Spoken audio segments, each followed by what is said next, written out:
This video is made for an adult audience.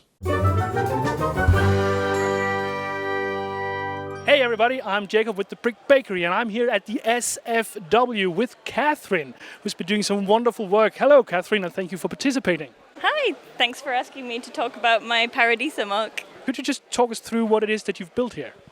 Yeah, so basically as a child of the early 90s, I really couldn't get enough of the Paradisa theme, and I thought that because it was the first time that LEGO made sort of LEGO aimed at girls, and as being exactly the right age, I had a couple of the sets, little small ones, and they were just my favorite thing. So once I became an AFOL and as an adult sort of started finding Bricklink and all that kind of stuff, I finally found someone had all the Paradisa sets. So I bit the bullet, I bought all of them. And this, obviously, the sort of the main centerpiece is based on the Poolside Paradise, which is just sort of the huge holy grail set that as a kid you can never get.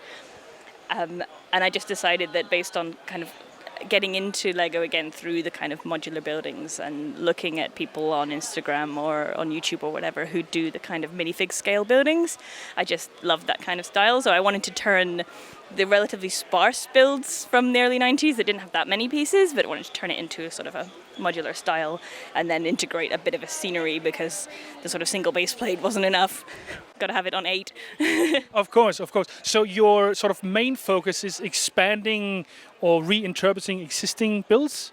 Yes, so actually that's mostly, I have a sort of a LEGO city at home, and mostly what I do with that is I take sort of city sets, modular sets, a lot of LEGO Friends sets, and I turn them into the kind of modular buildings into the city. So I'm a really big fan of the LEGO Friends sets, because following on from Paradisa, they did a similar thing where rather than always being emergency services or, you know, jungle explorers or whatever, it's normal life. So you get kind of like a beach scene or a house or a frozen yogurt bar or whatever, pizzeria, and you've got a lot more kind of realistic looking parts and colours and so on, and a bit more excitement in the colours. So I love kind of turning those into it. So that's when I had the opportunity to take that concept and apply it to something from my childhood.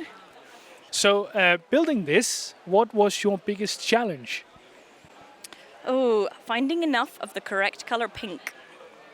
That was definitely the biggest challenge, of which I owe thanks to Bricklink and to friends as well. So I'm part of London AFOL Slug, and a couple of friends knew that I was after that specific colour.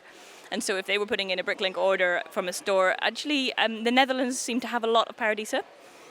But if they had one in particular, then they could add some of the pink stuff. But it's frustrating because it's a very subtly different colour to modern pink. So not everyone can tell the difference. But once I'd overcome that hurdle, the rest of it was kind of easier to flow from, because the pick-a-brick wall, I was very lucky that in the UK the Ninjago Docks set was discounted, so I managed to get myself quite a lot of trans light blue tiles, and then the pick-a-brick wall had the darker blue tiles only about a week ago. It's just in time. So you just made it in time. That's amazing. So what detail in this are you most proud of? So there's a couple of different things. So finding those two different colors of tiles for the sea meant that, because I think it's not a new idea to have multiple different colors of plates underneath and then tiling over so you get a gradation. But finding two different colors of tiles that let it grade, like I was, sort of that was just a nice opportunity. It wasn't really my idea though, people have done that before.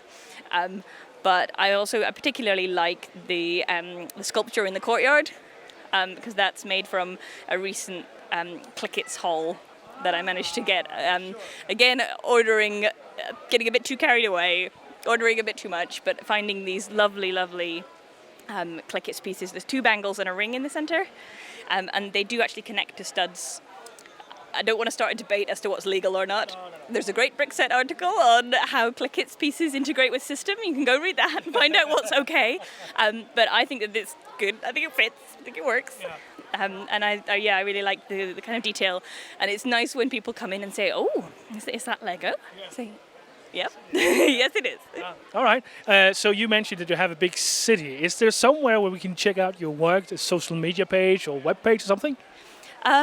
So most of the stuff, I do have a Flickr page, but most of my stuff is on Instagram at Cranky Bricks.